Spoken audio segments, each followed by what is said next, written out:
Hey you guys, welcome back to my channel. So today I'm going to show you how I make cilantro lime chicken in a crock pot, and I put tacos in parentheses because I am showing you how I make it in the taco form, but you could totally use this chicken for other things. First, you're going to need some chicken. This is 3 large breasts, an onion, whatever flavor you would like, 5 limes, some cilantro, some chicken broth, some garlic powder, and some salt, and my ride or die slow cooker liners.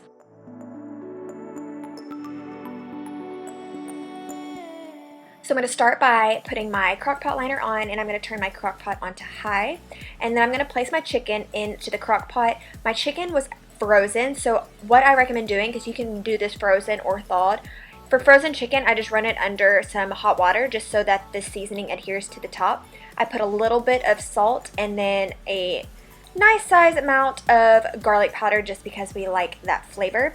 Then I'm going to fill a pretty good amount of chicken broth. You can just eyeball this. I usually do it until they're like little islands on the top of the chicken, just depending on how long you want to cook it. What the chicken broth does is put the flavor back into, or the moisture back into the chicken, and you can let it soak back in there. So just eyeball it. It doesn't really matter how much you put in there. Then I'm going to chop up my onion. I peel it and then I cut off the ends, and then you're just going to cube it. You can chop this up at, more finely if you'd like, but really all you have to do is cut it into cubes, and then you're just going to place it on top of your chicken.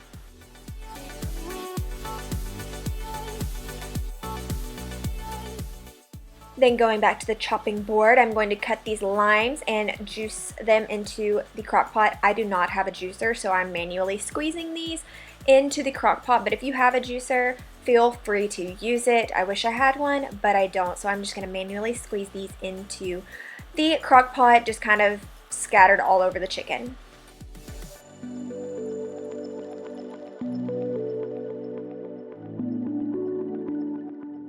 Then you're going to take your cilantro, and I take about 3/4 of it, so you want to leave 1/4 for after, and 3/4 of it is going to go inside of the crock pot. You're just going to lay it right on top of all that other stuff, and then cover the crock pot, let it cook. Everyone's crock pot's different, so cooking on high, it shouldn't take but a few hours, just based off your crock pot. Now this is a few hours later. I'm going in and I'm going to throw the cilantro out. You can keep the onions and chop them if you like, but at my house, no one eats the onions, even if I chop them. So I just put it all in the trash, and then I'm going to pull the chicken out and put it in a bowl to shred.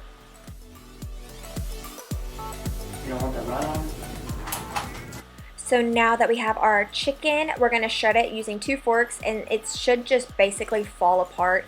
You just have to assist it because it is just so moist. I just love cooking chicken in the crock pot. It just falls apart. It is so good. So just shred it up. I like a few chunkier pieces in there as well. I just kind of, mess around with it.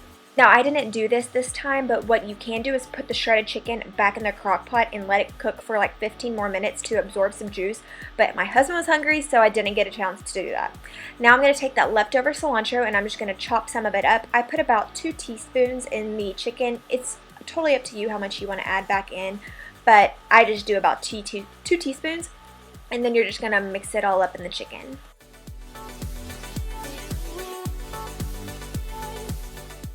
Now here's where you can do with the chicken as you wish. We were having tacos. It's one of my favorite ways to eat this. So I'm just putting a generous amount of chicken in each tortilla because these were my husband's tacos. So I was filling them up with some protein, and then you can top them with whatever you like.